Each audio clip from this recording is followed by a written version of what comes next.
2017, the Libertarian Union was formed. Finally, the average Joe Libertarian could find a thriving community of independent podcasters and content providers, all in one convenient location. At Libertarian Union, we'll always have the latest news, interviews, discussions, and even movie reviews.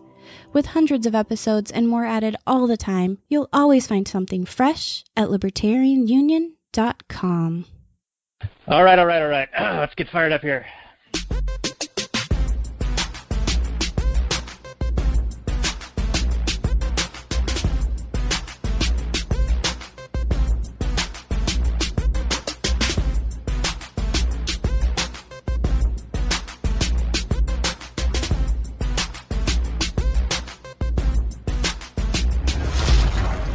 Maximum freedom.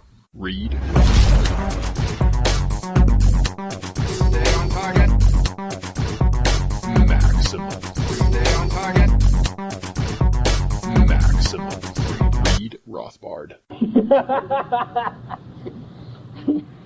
Hello and welcome to the Actual Anarchy Podcast, the podcast where we talk about movies from a Rothbardian Anarcho-Capitalist perspective. My name is Daniel, my co-host is Robert, and tonight we're going to talk about Hot Fuzz.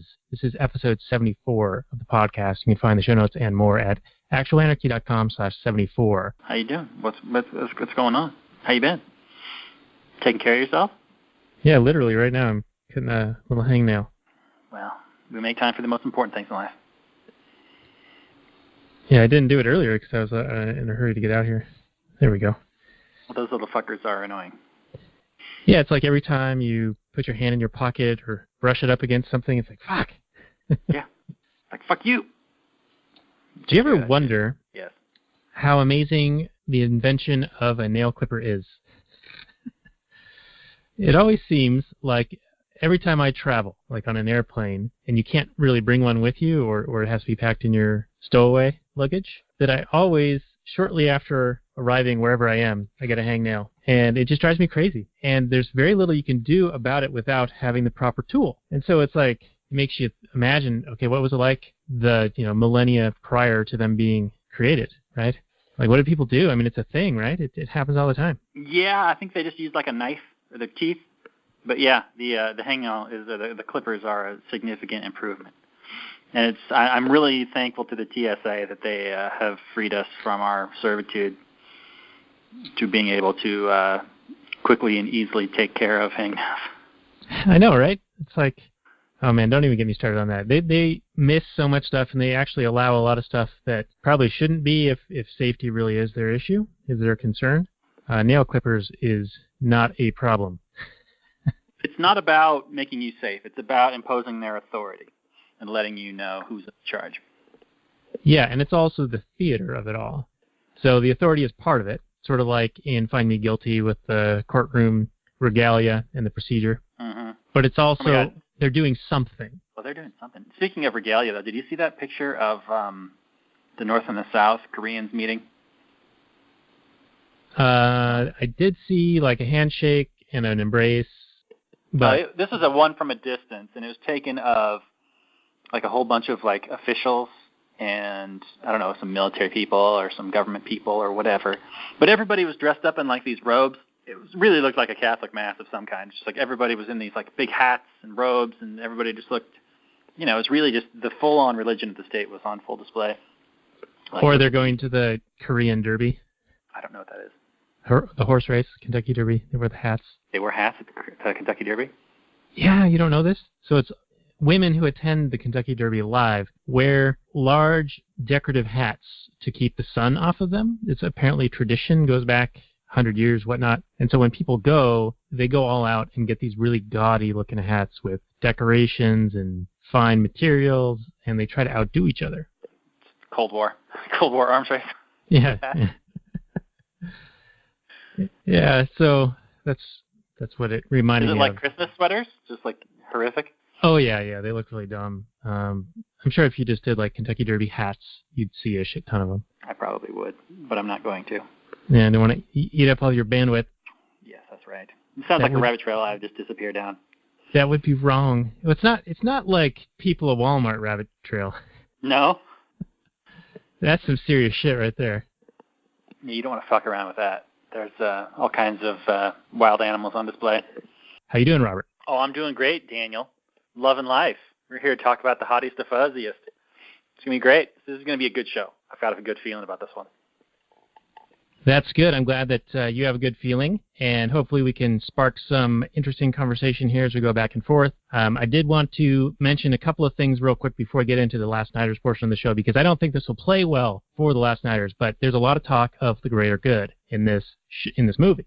And I just want to refer to Rothbard's take on the greater good and Bentham. Jeremy Bentham, that's one of his phrases, the greater good. And he has a quote that says something along the lines of, suppose you're in the lesser group, not majority rule, you're in the lesser. What then? Is the greater good served in that respect? And I've got a collection of his articles at actualanarchy.com/natural rights, no space. So check that out. It's super good stuff. And we can get into the Last Nighters, unless you have any other special messages for the Actual Anarchy audience. Just how much you guys are just awesome, and we appreciate all of you. It's crazy that anybody listens to what we do.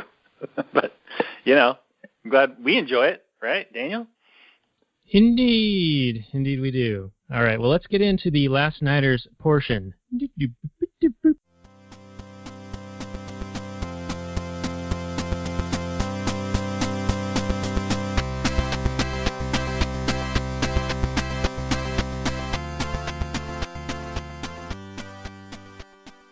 Hey everyone, it's Daniel and Robert, the Last Nighters, and we're going to talk about the movie Hot Fuzz. It's episode 17 of the show, lastnighters.com/17, show notes and more.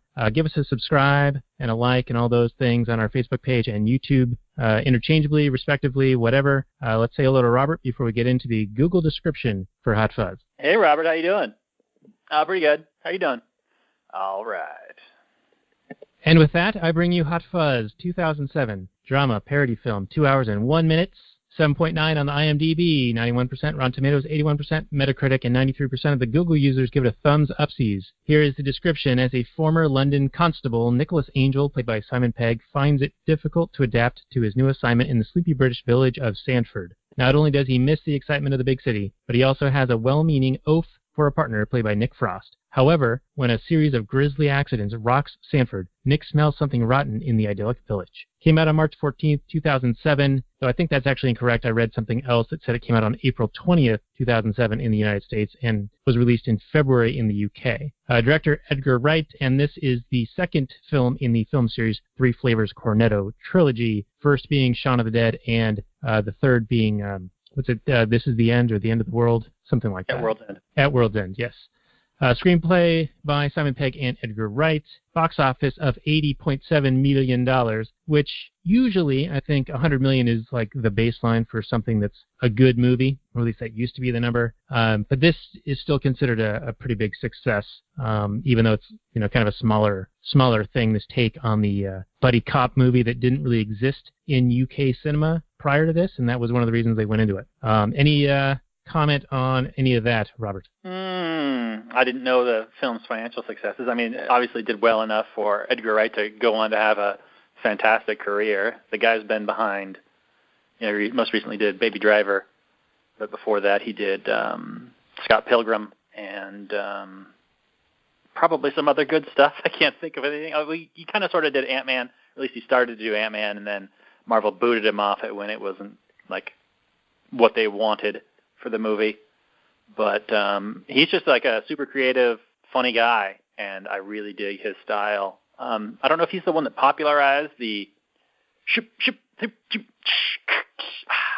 kind of style. Oh yeah, that super cut, like time lapse type thing, right? Yeah, when he wants to do a show, a lot in a really short amount of time, he'll just do super cuts of little vignette.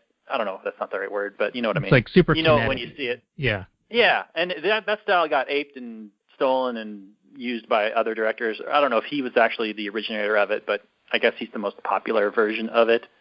It's kind of died off now, but for a while there. Thank God. You didn't like it at all in this movie? It's one of those things I think it gets overused, and once the novelty wears off, it is grating. It can definitely be overused. It didn't bother me in this movie, but I know what you mean. It can definitely be overused. Yarp.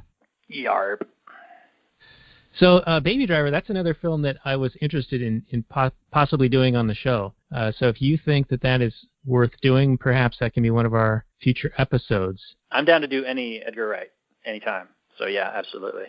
All right, that might be our next episode, unless you want to do some south of the border flavor. I was thinking perhaps Nacho Libre or Coco, since it's... Oh, yeah, Coco's coming to Netflix, right? So we could probably do that. End of May, though, so you're going to miss the timing on that if we want to do the Cinco de Mayo action. Well, I'd rather do Coco than Nacho, honestly. I mean, I haven't seen Nacho in a million years, but when I did see it, didn't seem like a whole lot of a movie, and I've heard good things about Coco, but I don't know. I'm down for whatever, yo.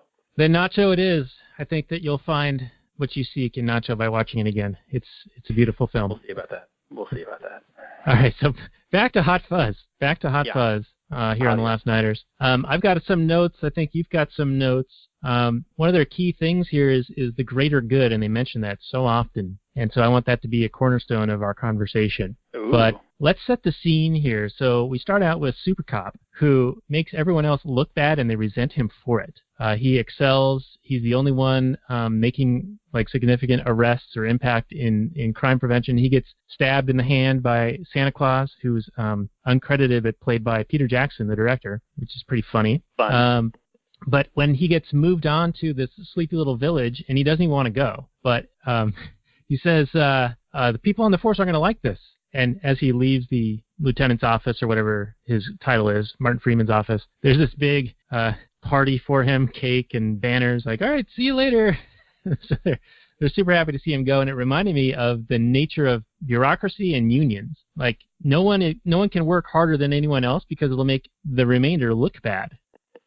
It's true. You see this a lot in communist and socialist type situations where everybody gets paid regardless of how hard you work. Usually it just drags everybody down to the lowest common denominator, because why work harder if you're already getting paid the same? But yeah, if there is any outlier, it does make everyone else look bad, so you don't necessarily want them around. Right, because the commissars would see that and be like, oh, everyone's slacking, because they'd have something to measure them by, right? Because without somebody outlying like that as much, it would seem normal, right? Because they don't have economics to calculate. They don't have profit and loss. Competition you're right. There's no competition to measure them by, really. All right, but you were going somewhere. I didn't mean to cut you off there. I was going somewhere. Where was I going? Fascist. Oh, I wanted to ask you if Hag. Overall, would you say that this movie was glorifying police or denigrating them? Because I felt it sort of was a mixed bag.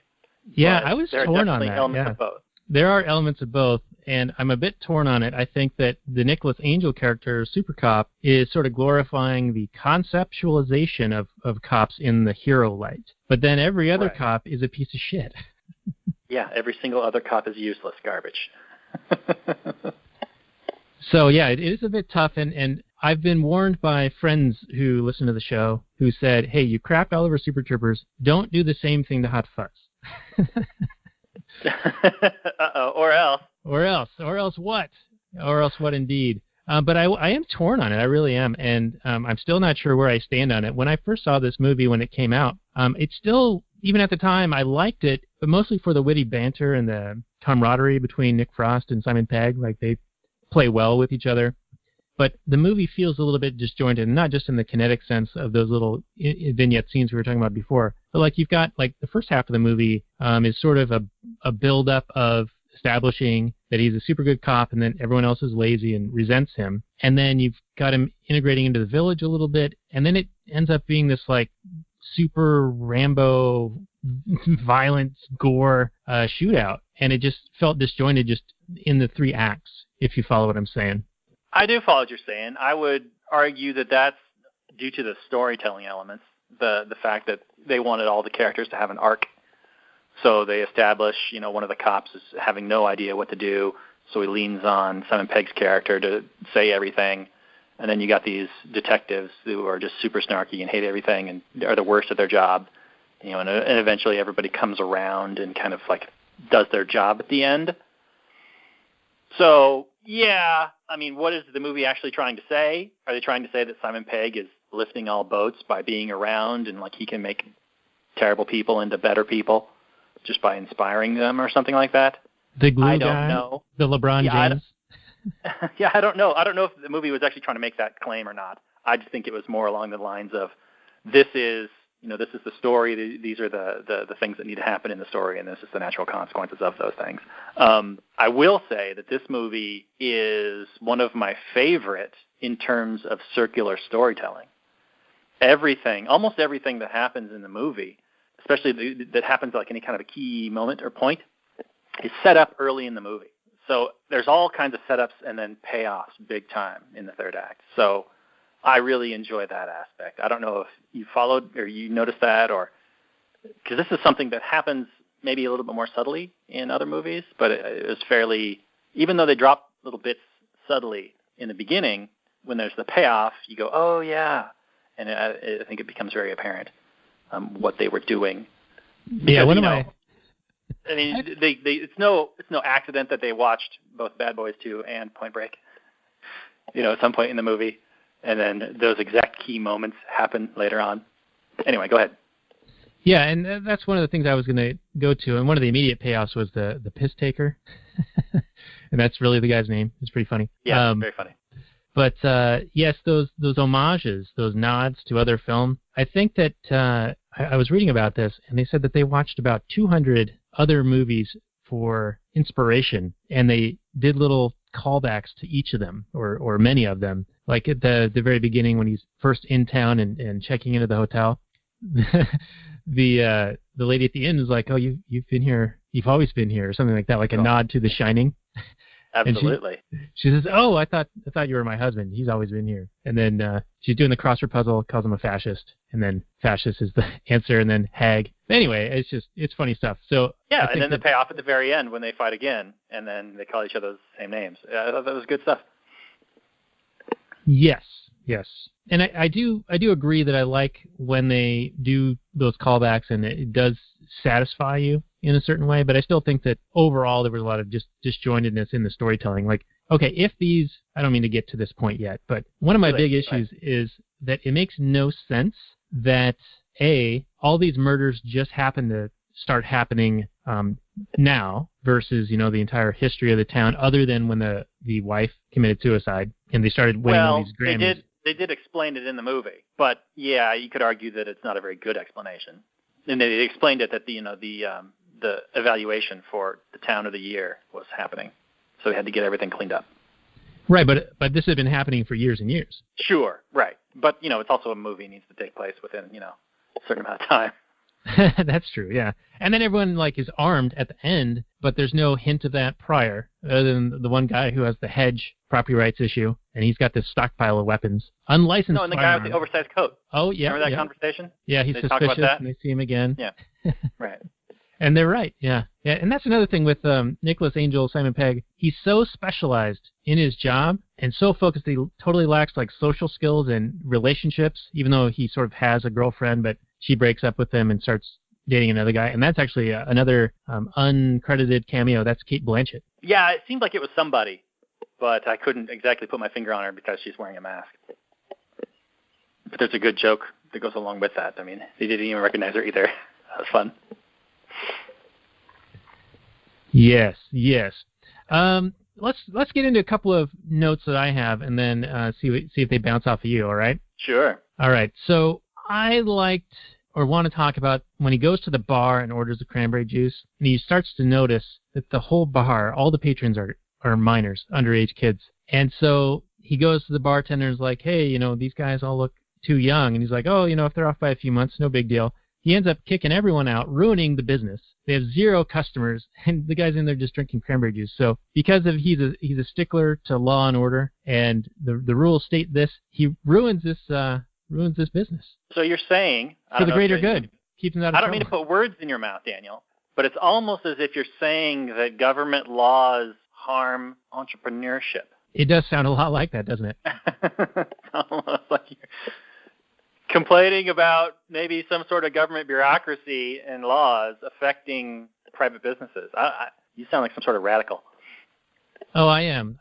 And here's the thing, people will take issue with this, but they'll be wrong, that the market does self-regulate. Like if a business or a service is being offered that people don't like and don't want, they'll stop buying it. And a competitor will offer something else, an alternative, a better price, better quality, different variation, whatever. And generally speaking, there's opportunity for so many different businesses that you'd have variety, right? Different strokes for different folks. I say this all the time.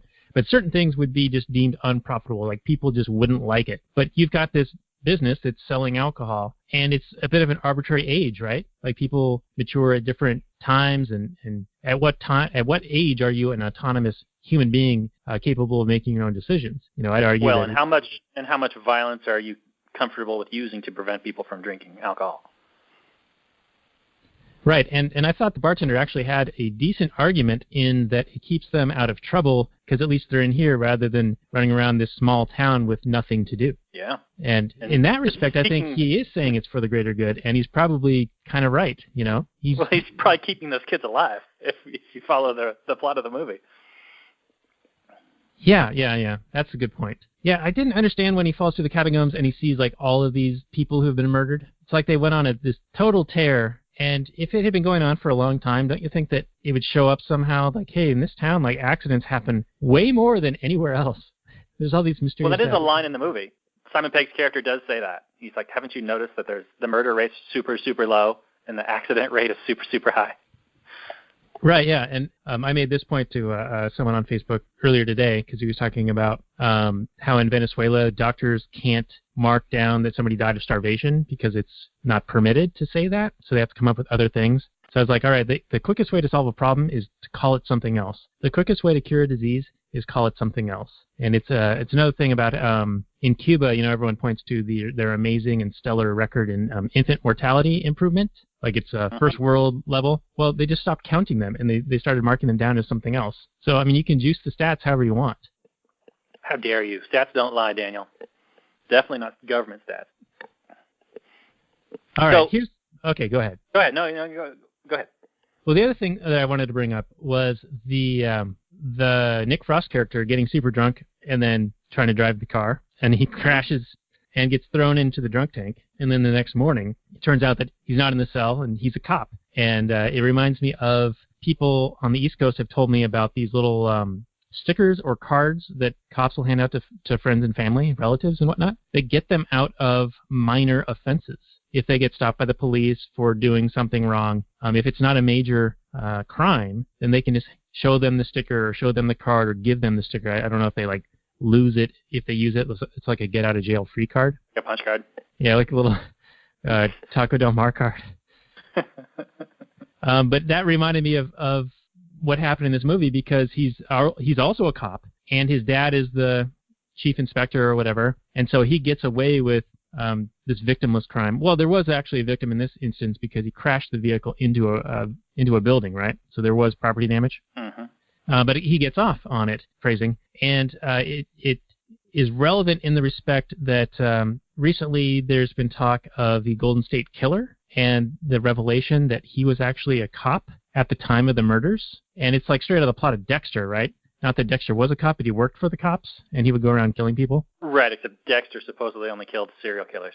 This guy was just killing whoever. I don't know. Yeah, but I guess my overall point is that there's this graft and this nepotism that goes on, and there's this corruption, and that there's different rules for different people, so you might as well not really have laws, or not laws in this arbitrary sense, but more in a market-based competing justice system versus this monopoly control system that we have now. But it's also perfect cover for people to get away with shit, as is revealed in this film, because the head cop, the chief inspector guy, is actually the ringleader of this town's cult group. Like they dress like druids or whatever, or like death, like those black hoods, and go around murdering people. Yeah. And how the cops working for him didn't figure this out until Simon Pegg points it out to them is kind of bizarre and weird, but I guess it just goes to show how terrible they are at their job. Right. Yeah, I think the movie had to set them up as just being atrocious in order for it to make any kind of sense. Because otherwise, they would be detecting things. I mean, when clear murders happen, or like the decapitation, and then the church thing, and the head lieutenant guy or the whatever constable just immediately declares it an accident. Just every single time they're just like, oh, look at this accident where she stabbed herself in the throat with these shears. Happens all the time. It happens all the time, People just slip and fall on things. We don't need to actually investigate anything. You don't have to check any forensics. If he shoots himself in the back of the head twice, it just happens. It's an accident. But back to your point about, criminals seeking out positions of authority. Happens all the time. Happens all the time in the Catholic Church or in any kind of church. I mean, the clergy is just a magnet for pedophiles because they know, they have a steady supply, a ready supply of children who look up to you as this authority figure. And they've got this culture in the Catholic Church of protecting you. So, of course, it's going to attract people that want to do that. And then it also, any kind of those positions where there's, I guess it's been said where, why do spiders make their webs near lights? Because that's where the insects and the prey comes. So anytime you got some kind of authority person, which, we're completely against, you're going to attract, not necessarily to say that all those people are attracted to that for that reason, but you will attract those people that want to abuse that position. Yeah, so you've got cops and people who work in prisons, prison guards. You've got clergy, perhaps. You've got Boy Scout troop leaders. Now, we're not trying to paint everyone in this light, but that those positions do offer those advantages, and for those seeking those advantages, it's a path, it's a least resistance path to achieve that. Right. Not to say that everyone's bad, just that this is a position that allows many opportunities for those people to indulge in whatever it is they want to indulge in without consequences or with very little risk, as opposed to, some job where you're never going to be exposed. I mean, I doubt many pedophiles are wanting to be, lumberjacks or whatever. Anyway, moving on. Fun topic. Yeah, moving on. Let's talk about the firearms. So it's funny because from what I understand, firearm ownership is very limited in the UK, at least now, except for hunting foxes or something like that. And it's so bad that they're now talking about banning knives and acid or something because there's acid attacks and knife attacks and things like that. And the level of crime is actually increased, whereas the number of firearms in legal, hands or legitimate people's hands, how do I want to say this? Non-criminal hands has been reduced. So it's just the criminals who have these weapons and are doing these attacks, and people don't have the ability to defend themselves as well as they would if they had the proper equipment and tools. And a lot of this is related to the gun control. In fact, I think there was another story recently where there was an elderly man who had people break into his house, and he had a firearm and he defended himself with it, and he ended up going to prison for it. Yeah, how dare you defend yourself? It's horrific. Those stories happen all the time, and well, not all the time, but when they do happen, they're far more frequent. And it's usually the case that the homeowner is found guilty of who knows what. I'd love to sit on one of these juries and to see the thought process go through the minds of the prosecutors and the jury members, because it's beyond my understanding. Now, going back to this knife thing you said, it's more than just being proposed. As I understand it, they're actually having bobbies, cops, patrol the streets of London and going into shops and just stealing knives out of shops, just like a pack of knives. They'll just steal it, then they'll take a picture of themselves with this knives and be like, another fine day on the job, getting these dangerous weapons off the street, patting themselves on the back as they confiscate some table cutlery. It's quite disgusting, and they're not compensating the store owners for this property that they're stealing. Yeah, and I've seen it's already happening. Yeah, and I've seen the bins where you can put them in to turn them in or whatever. And yeah, it's, they say brave people don't carry knives or something like that. I forget what it is. Only cowards carry. I mean, that's what it is. Only cowards carry knives. Screw you, buddy. Yeah, only violent criminals or people who they're the only ones who are going to do it. It's like people don't understand when there's thing control, like gun control, knife control, whatever, that the only people who are going to follow that are the quote-unquote law-abiding citizens. The criminals who are already going to do a criminal act they're already going to violently attack somebody. They don't care that it says no knife, no gun. Like, they're already going to harm someone. That's already against the law. It's already, like, immoral to do that, to cause harm to somebody like that, to violently aggress against somebody. And yet, we talk about the find me guilty where there's all this projection. That's what the government does constantly. Like, everything is essentially a threat when you boil it down make it through all the layers, right? Like, it always comes down to escalation, violence. Right. And as usual, the government gets the wrong end of the stick. They don't recognize what the actual immorality is. They try and make the object to be immoral when it's the act of aggression that is in fact immoral. It doesn't matter what tool you use. I could use a toothpick. The fact that I'm stabbing you with it is what's immoral about it. But government, because their entire existence predicates on violent aggression, all they can do is, violently ban things, because you can't ban, the human mind or the violence that exists within human minds or the ingenuity that exists to create a weapon out of anything or to use your fists or your feet or to ban, aggressive thoughts, I guess. You know what I mean? Well, they're trying that. I mean, they got the Dankula on the YouTube videos, and then I guess offensive tweets can get you in trouble now.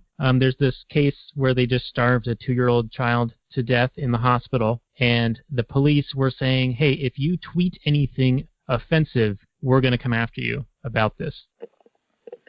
Yeah, because the state owns you. They can declare ownership over children and over adults, of course, also through taxation and other things, controlling movement and claims on your labor, all sorts of things. But yeah, they can just declare that they own this child, even though the parents say, hey, we're going to take this child and take it somewhere else to get treatment. They're like, no, we're just going to kill it because we can. Because people claim that when you have, socialized medicine, there won't be, death panels, so-called death panels, where people decide whether you're going to live or you're going to die. But there absolutely is, because you're talking about having limited resources. When you have a limited amount of resources, you have to decide how best to spend them. And when there is somebody under your care, and remember, you're this central planning oligopoly, you are the decider of whether somebody's going to get care or not. Like, they've already decided if people are smoking or have unhealthy habits that they're not going to get surgery in some parts of Britain. Well, here's another instance of it where they're going to decide, no, this person's a lost cause. We're not going to treat them, and we're going to prevent you from taking them out of our, quote, care and seeking care elsewhere because we own you. This is the natural result of socialized medicine, and I wish people who think it's great, who think it's rainbows and unicorns. There's actually a guy, I think I was at an event here in town, and there was a guy looking for signatures for a socialized healthcare bill. A quote, free healthcare. And you can imagine how that word free really, really rankled me. But yeah, listening to the people around him and the people I was with, really speak positively about it, really just made me sad.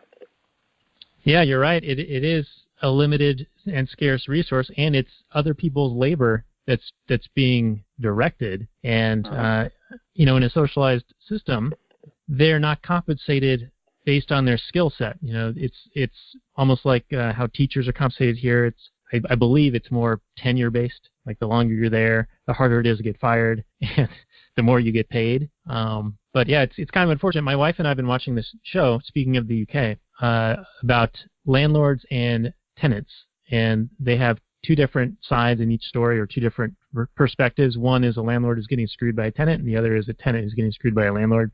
And there was this nurse who works for the NHS, and she lived in this shithole apartment with her kid. Now, why she moved into this place 5 years ago when it looked like it did, I don't understand, because it was a dump then. But she's a nurse, and I imagine she'd be paid, fairly well as far as like working for a government-run institution, right? She stopped paying the rent 18 months prior, and then got evicted and needed to go to an emergency shelter. But where was the 18 months of rent that she didn't pay? Like, wouldn't you think that that'd be a significant savings to you, and that you'd still have it, and that you'd plan ahead and be able to at least afford a hotel room for a couple of days to sort things out? Anyway, totally tangential there. Sorry about that. No, that's all right. It sounds like another person with a victimhood complex. I don't know. Having no reference point, but it sounds like people who want to blame other people for their situation. without taking responsibility. Yes. Anyway, yes. getting back to this movie, Daniel. All right, yes, back to the movie, The Greater Good. Yes. So the next thing I wanted to talk about, and we can focus in on the greater good here in a little bit, but he's giving a speech to children, and I copied it down word for word what exactly he says, because this character he plays is a absolute true believer in the letter of the law and the good that can come from it, because it seems to gives him a sense of clarity, in a confusing, chaotic world. This belief in the law and the divine right of politicians and the ability of politicians to craft good laws somehow gives this guy the good feels. And this is the quote. He's talking to kids. He's talking to kids and his partner, his childlike-minded partner. Police work is as much about preventing crime as it is about fighting crime. No, that's not. First of all, no, it's not true. They are all about fighting crime because they love crime, because crime is what keeps them employed. If there wasn't crime, their budgets would be cut. So they love crime. Anyway, moving on. Most importantly, it is about procedural correctness, okay? Bureaucracy, but okay, I could see that being somewhat true. I mean, you want to follow things by the book so that the evidence gets handled properly and there's a direct chain and, it's all transparent. I can sort of get behind that. But this final line, and the execution of unquestionable moral authority. As you can imagine, this line stuck in my craw pretty hard. This is exactly what cops operate under. They operate as this, unquestionable moral authority. But it's a very telling line because it's exactly critical to them keeping up the religious aspects of their job, keeping up this idea that when you put on a blue costume, you are somehow have the divine right to violently assault people. And it's kind of telling that he understands that this moral authority that they just claim that they don't actually have, because they're just human beings and they happen under the same moral rules as everybody else. That if they go and attack somebody, it's the same as anybody else going and attacking somebody. But they have this law that says they're allowed to do it. This little piece of paper that was scribbled on by some politicians. And, it's just this big religious cult that believes this all to be true. Any thoughts on that, Daniel? Yeah, Yarp. I've got lots of thoughts. Very good. So the first point I wanted to make is that the letter of the law, well, that's actually your second point. But the laws themselves, he says that they're important to have, right? Well, what about the contradictory ones? Well, yeah, that's a really good point, and that's what I wanted to. Yeah, I'm glad you brought that up because how do you follow the direct letter of the law when they contradict or they go against your own moral code? It's a good question, and it seems like he is not a character who has ever questioned that.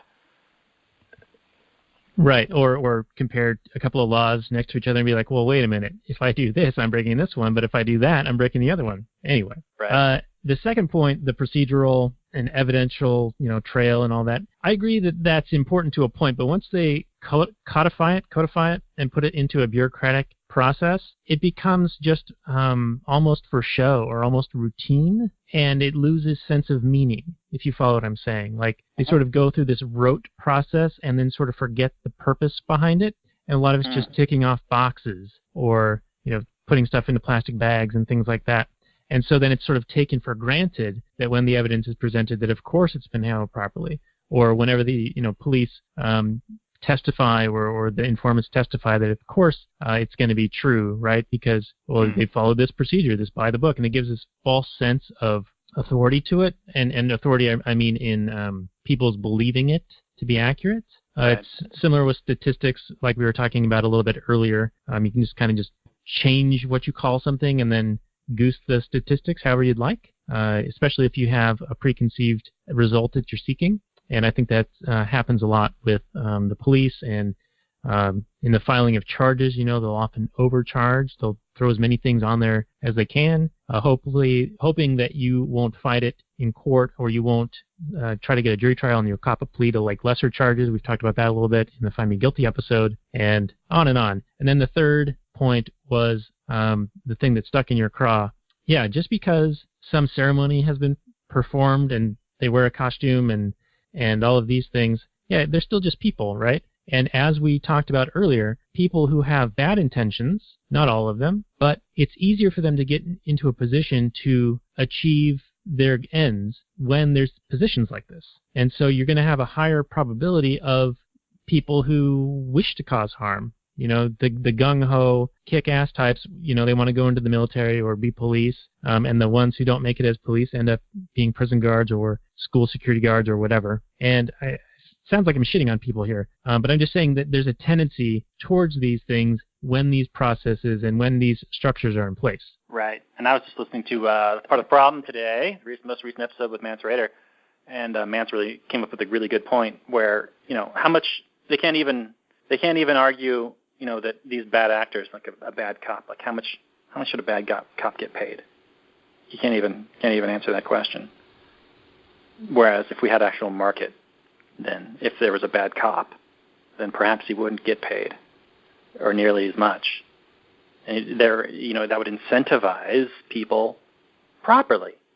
Like, oh, if I act this way, then I'll get more money. Whereas if I do a good job or a bad job, I'll make the same. In a socialized system, that's what you get. Whereas under a meritocracy, which is in the private sector, you get paid according to your worth and your value, and if you respond to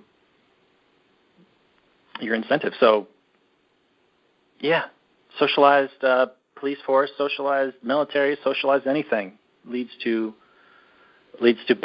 badness. Bad. The greater bad. The greater bad.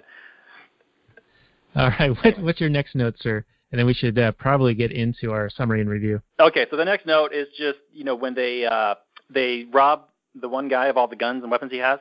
And I understand why they did it for the plot point. There had to be a scene where he gets these weapons that he's going to use at the very end of the movie.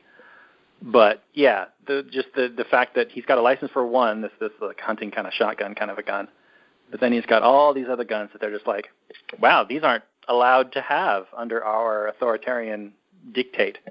So we're just going to rob them from you, even though you haven't hurt anybody. You haven't hurt anybody at all. There's been no crime committed with any of these weapons. He's just like a collector. He just has a basement full of them.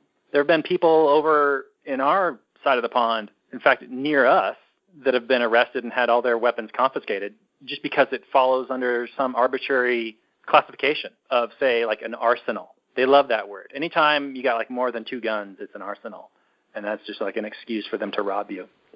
This guy had like dozens of guns, but still, I posit that at most, this guy could use only 1 or maybe 2 of them at any given time. And furthermore, that old man was no threat to anybody. What's he going to do? What justification, other than some scribble written down by some politician, did this authoritarian cop, Angle, have to rob this guy of all these weapons, Daniel? Yarp. I'm glad you called him Angle because that's one of the funny typos in the newspaper editors' stories. But yeah, you're exactly right. And then what's interesting is that the contrast to the firearms being there and that being a problem, yet the murders being committed by the townspeople, including the head police officer. Yes, it ends up that is, of course, evil and wrong, and that's kind of the crux of the movie. But they're perfectly okay with doing those things for the greater good throughout the film. Right. Now, the movie is saying that they're wrong. It's true. And I think the movie does a good job of showing that this greater good mentality is a nightmare. This idea of collectivism, where the needs of the greater outweigh the needs of the few, means that if you're outvoted, essentially your rights don't exist. And if it behooves more than one other person, then they can just go ahead and kill you. And in the movie, it's trivialized sort of because it's kind of made ridiculous, in that they're doing it for a ridiculous reason, to get this rating of greatest town. But this happens in real life all the time. And I understand this is a comedy and they're not trying to make a serious point. But they do essentially say that collectivism is a nightmare. And they're right. Collectivism, like in Mao's China, like, well, anywhere on the planet actually currently today, all kinds of things are socialized. And the rights of the individual, the most oppressed minority, are constantly being eroded. And when you have this mentality of for the greater good, you can quickly find yourself on the shit end of the stick, should I put it? with no recourse. Yeah, that's a good point. And speaking of the greater good and Bentham, I think we mentioned his name earlier. I have a Rothbard quote about Jeremy Bentham, and he says, Bentham's famous phrase, the greatest good for the greatest number, which is the cornerstone of his doctrine. One of the problems with that, of course, one of the many problems, is suppose you're in the lesser number. Then what? What happens then? Utilitarianism can justify almost everything. Yep. Yeah. And if you are an advocate for this sort of thing, it's only a matter of time before it gets used against you. Because, I mean, as the movie shows, and of course, like I said, it's ridiculous, but they'll kill anybody for any reason. And that actually happened in Soviet Union under Stalin and Mao. They just killed people just to kill people. So for any imagined infraction, they'll just murder you. Like I said in the recent Boys Not Out episode, there was under the ISIL, under the Islamic State. They'll kill you for the idea that maybe you trimmed your beard, or at least fine you or attack you and assault you for it. This is the idea, this is the mindset of the collectivist mind, that they are the arbiters of what is good and just, and that you are the other, and you must be punished, and they are moral and right and just in punishing you. Because they have this philosophical belief, it's actually a religious belief, that because they are, in the majority, that therefore they have the right. I'm not exactly sure where it stems from. Where would you say it stems from, Daniel? You have any idea? There's a lot of different possible answers, but I think it's absolving yourself of individual responsibility is a key one. Like, people want to have that paternalism. They don't want to be responsible for something, and it's a lot easier to just tick a box and then get told that it's being taken care of because the cost to you is very minimal in that regard. Yeah. So it incentivizes it. It lowers the barrier, and it makes it easy. And socializes the cost. Yeah. Yeah, and it reminds me of another series of quotes here. This is Hans Hermann Hoppe. If you haven't heard of him, he's excellent. But here's the quote. Democracy has nothing to do with freedom. Democracy is a soft variant of communism, and rarely in the history of ideas has it been taken for anything else. What is true, just, and beautiful is not determined by popular vote. The masses everywhere are ignorant, short-sighted, motivated by envy, and easy to fool. Democratic politicians must appeal to these masses in order to be elected. Whoever is the best demagogue will win. And almost by necessity, then, democracy will lead to the perversion of truth, justice, and beauty. What a great quote. Fantastic. I can't really find anything wrong with it. Just so good. That was perfect. Reminds me of James Carville saying that to Will Ferrell in Old School. I don't remember that scene. We'll have to do Old School at some point. Yarp. Yarp. Narp. Narp? The movie's funny, man. There are funny bits, and I kind of like when the priest gets shot and he goes, Jesus Christ. Yeah. And apparently all of those guys, all of the actors, the townspeople, were famous British actors, like character actors who've been around for 20, 30 years, and UK audiences would know who they are.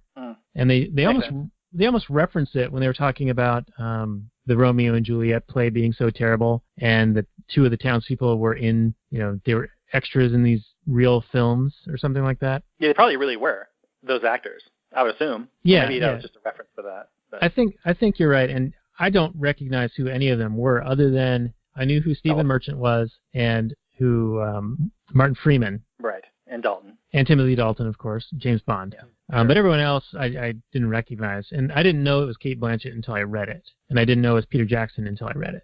Yeah, I mean, now that you mention it, that's actually absolutely who they are. But yeah, just looking at them on the screen for the brief moments that they're in there, it's not super recognizable.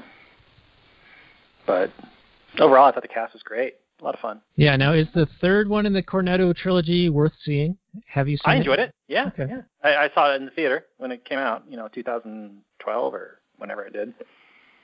At World's End, they go on a pub run. There are some boys that coming back for their high school reunion, and they go on a pub run to celebrate. And it takes a weird turn. I mean, it's all about like, should I spoil it? I don't know. No, I'm not going to spoil it. They go on a pub run. All right. So well, maybe we can do the Cornetto. Let's do the whole cornetto. And Okay. let's do Shaun of the Dead for Halloween. Sure. So we'll milk this quite a bit. And then the Okay. at World's End, is there like maybe a New Year's? Would that be appropriate? So a few months after Halloween? Yeah, I mean, it's kind of timeless, other than, high school reunions are usually In the summer. summertime, so maybe in the summertime. But Before Halloween or after? So like a year later, if we're still doing this. well, as we're old doing men. them way out of order anyway, so might as well. Oh, that's true. Yeah, we're doing number 2 now. Or we just did number 2. Phrasing. All right, fine. Let's do at World's End in the summer sometime, and then we'll do the Halloween Shaun of the Dead. All right, are you writing this down? You crazy? All right, Well, writing it down. Writing. I should have a calendar that we can publish and put stuff out. Shaun. yeah, except then you wouldn't be able to respond spontaneously unless you put in a bunch of to be determined. Yeah, a lot of flexibility. Yeah. Anyway, let's do any of your final notes and then final summary and review, sir. The last note I had was that mine explosion. That would have killed everybody. The fact that anybody survived that was pretty bad. I'm not exactly sure why they needed to do that, other than to completely complete the circle. Just the blast wave alone would have killed everybody in that building. Yeah, But I think whatever. that was another homage to other films where the heroes are bulletproof or can only sustain injuries and not die, not be killed. Yeah, I mean it's Bad Boys too, and there's a bunch of Michael Bay camera swirls during the last shootout, which were really fun. Yeah, if you're a fan of these action movies that this movie is kind of playing off of, I think you'd really enjoy this movie. I think this movie is probably one of the best of this genre ever made. I think Edgar Wright and Simon Pegg, especially the Edgar Wright, I'm a big fan of. Not so much the Simon Pegg, but he's still good. I cannot forgive him for Star Trek Beyond, though. That actually came to mind when I said for the most part. But yeah, this movie, I just had a lot of fun with it. I can't decide whether it's pro-authoritarian aggression or against it. I think in the very beginning it's kind of setting it up as that. I'm not sure really if the main character really learns anything. I think at the very end he's still just as much of a gung-ho authoritarian as he is at the beginning, other than the only thing he learns really is that he kind of likes the small town and that something's always going on, but he already knew that in the beginning. So, yeah, it's not a perfect movie in that sense, but I think it's a really great homage to the movies that it was aping. And I love the circular storytelling. It's fantastic. And I think it's just a funny movie. It hits me in my funny bone. It's made by some people that are about my age, so that probably has something to do with it. But overall, this movie is really strong. I'm glad it spurred some good discussion. But I'm going to give this a 8.8. This is super strong, high recommendation for me. Daniel? Yarp, that's high. Yeah, that is. Are you high? So my summary review is that yes, it's a fun movie, and there's a lot of homages and callbacks and the circular storytelling that you were talking about, and there's also a lot of reference to Shaun of the Dead and the just outsized gore. Like they try to make everything like over the top in those respects, and so like the decapitations and the church spire falling on the guy's head, like they're really nasty, and like the final fight is full of these action sequences that are lifted almost frame for frame from other films. And then Timothy Dalton's character, he gets his head caught on the spire, and you think that he's dead, but then he starts talking. It's like really fucked up. So there's a lot of like visual things going on in this, and there's a lot of action. I felt it was a bit disjointed, like I was saying earlier, and so for that, it's not as much fun for me to watch. And then there's a lot of like holes in the story, and I get it. It's supposed to be funny, and so you're not really supposed to pay attention to the story or whether it makes sense within its own self and follows its own logic. But I feel like it falls down a little bit there. I do like the camaraderie between Simon Pegg and Nick Frost. I think they do play well to each other, and I think that's just because they've worked together for so long and have an established relationship. And they are genuinely funny guys. So overall, like I said, mixed bag for me.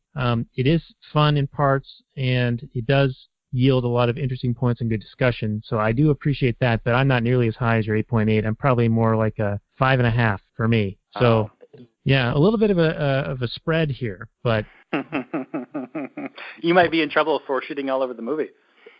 well, I'm trying not to. I'm trying to spread the shit lightly. Make a thin veneer. Like a light dusting. A light dusting. A shit dusting. Uh-huh. Oh, that reminds me of the Trailer Park Boys and Jim Leahy. He's hilarious. I'll take your word for it.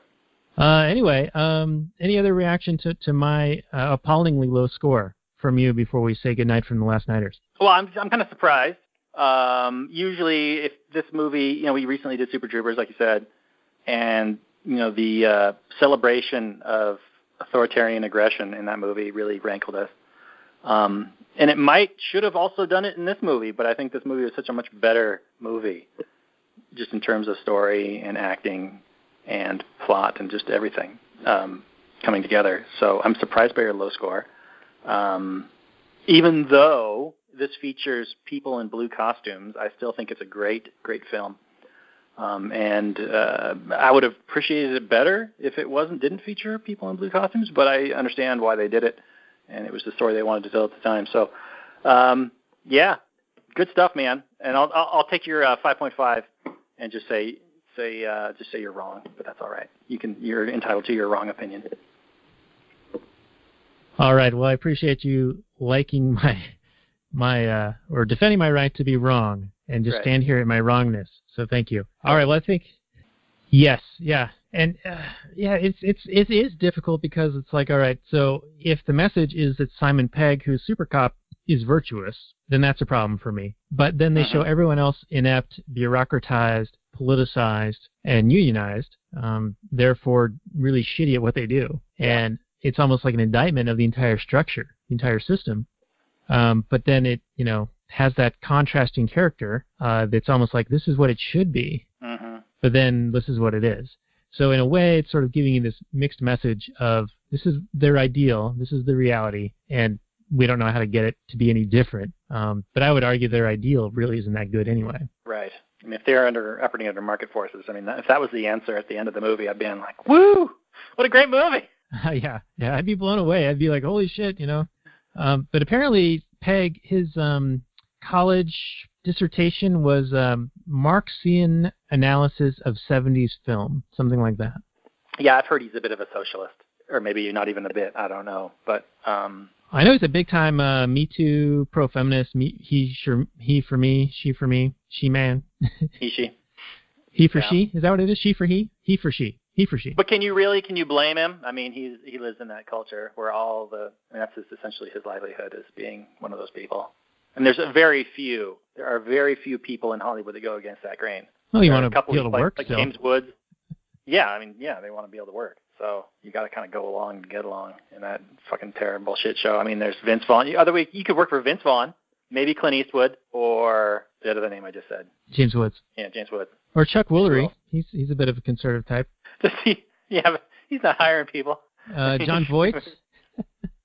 I'm pretty sure Vince Vaughn's the only one that has any kind of a production studio development house. Yeah, and he's been doing these terrible movies lately. Eastwood has one. It's unfortunate.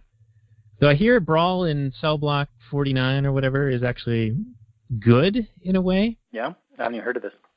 It's one of his more recent films. It just came out last year, and people say that it has this real 70s visceral style to it, and if you're a fan of that kind of a thing, this is a great homage to it. So it's a fun film to watch. So I have an interest in watching it, but not an interest in paying to watch it. So I'm not going to put it in the Voodoo or anything like that. I think that's going to do it for us from the Last Nighters. So do check us out, lastnighters.com. This is episode 17, lastnighters.com/17. We also have a YouTube channel, and you can link to it from our website. And if you wouldn't mind, we could really use some more subscribes. I think we're at just about 70 now, and we need 30 more to get that juicy custom URL. So if you guys could help us out with that, we'd really appreciate it. And then eventually that'll yield us the youtube.com/lastnighters. We can't get that yet because you can't get the custom URL until you reach 100. So if you could help us out there, tell your friends, send it to your mom, I don't even know. Just get us there somehow, some way. So we appreciate it, and thank you guys for joining us for this episode. Lastnighters.com. Last Nighters out. Peace out.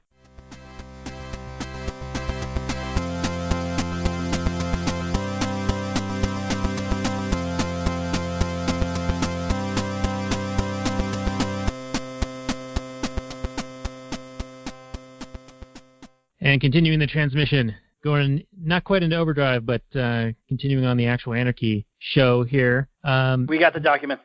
We got the documents. It's been admitted. I wanted to also bring up an article that we have on the site, actualanarchy.com, by Rothbard called Abolish the Police. And it basically contrasts the public provision of policing services and all the problems rife with that. Well, not all, but many of them. And how competing justice providers would be better. And to your point and Mance Rader's point with Dave Smith on part of the problem, he does talk about how there's an incentive structure in place when people pay for things that they want and don't pay for things that they don't want anymore. It's the profit and loss test. Right. And so you'd see a huge swing in the level of service that would be yielded because it would be dependent on how they interact and how well they do their job and how well people like them. So absolutely. And you get organically people boycotting or paying less to or supporting a competitor when there are bad actors. I mean, the fact that everyone agrees there are bad actors, but it seems like we're the only ones that are saying, yeah, and bad actors shouldn't be compensated, rewarded for being bad actors. It's like when some cop murders some kid, he gets like time off with pay. Paid time off, yeah. You get a vacation for killing somebody. Great. That's what kind of justice, what kind of incentive structure is that? It isn't one. It's perverse and wrong and exactly the opposite of what you would want and what you would see in a real market environment. So yeah, it's just frustrating, the fact that we're the only ones that see this stuff or that call it out. You would think that the left, and we're not right, but you know what I'm saying, you'd think that the left But we're not wrong. We're not wrong. You think that the left, that but we are assholes. I mean, they don't like cops for the most part. They seem to not like them at any rate, but yet they're so, anti-free market. They think the government has to provide everything and guarantee bad actors, bad cops, their jobs. But then they'll get out their protest, signs, and they'll march down to City Hall and demand that government fix a problem with government when they have the power all along. They can just, withdraw their support. Yeah, it's a very confused mess being on the left. Like on the one hand, like you're saying, they want everything to be provided by government and be free and socialized so that everyone has equal access to things. But then they complain about the manner in which it's provided, and by I mean like not how it's paid for, they're happy with that, but how it's administered, how that justice is administered is a problem for them. And yet they're asking for more of it. And it's just really bizarre. Yeah, I know, man. They admit that there are bad actors, but then they're like, well, we need to ensure that everybody's taken care of. Really? Even the bad ones? Why don't we just, I'm not even saying that there are necessarily bad people out in the world. There are definitely bad actors at different times, and there seem to be psychopaths that don't care about harming people. But I would posit that a vast number of people, because people generally tend to follow incentives, that have given the proper incentives, the proper market incentives. There's a reason why people have a big problem with cops, but people don't seem to have a big problem with private security forces. It's not like private security forces are out busting heads all the time. Now, that's not necessarily their purview, but they absolutely seem to be able to, they could on their own property, right? They're patrolling like a Walmart or something. They could just start busting heads, but Walmart is subject to the market. So if a bunch of their security forces start busting heads and beating the crap out of people, people will patronize Walmart less. Imagine that. People will vote with their dollars. Anyway, it just seems super fucking obvious to me, and it really makes me mad. All right, I like it when Robert's mad. Furious anger. What did we decide for our next episode, by the way? Nacho? Yeah, rewatch it. You've been saying Nacho over and over again, so let's just get it out of the way.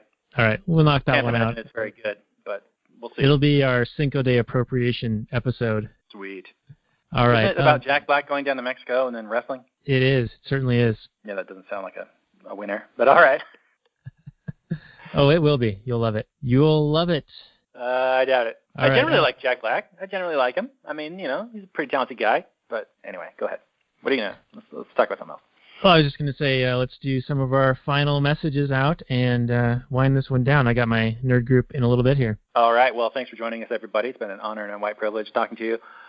Hope you enjoyed this episode as much as I did. I did have an enjoyment. I think I want to say, about the fourth time I've seen that movie, and every time it's still just good.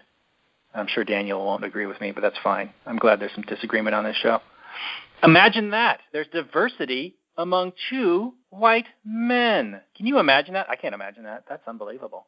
Yeah, and it's another problem with democracy. If we had to vote, it could only be one of our opinions. Well, at least that would be the correct one. And with that, I say check out this show notes and more at actualanarchy.com/74. Give us a like, comment, subscribe, share, all those things on the social media platforms. And if you are so inclined, you can support us on Patreon, patreon.com/readrothbard, readrothbard.com/Patreon, or actualanarchy.com/Patreon. All three places take you to the same spot. And we do appreciate anyone who does that. We have goodies for you, treats, and more goodies. And with that, I'm going to say good night. Peace out, everyone. Thank you for joining us for this episode. It's been a lot of fun, and we'll be doing Nacho Libre next week. And peace out. Take care, everybody.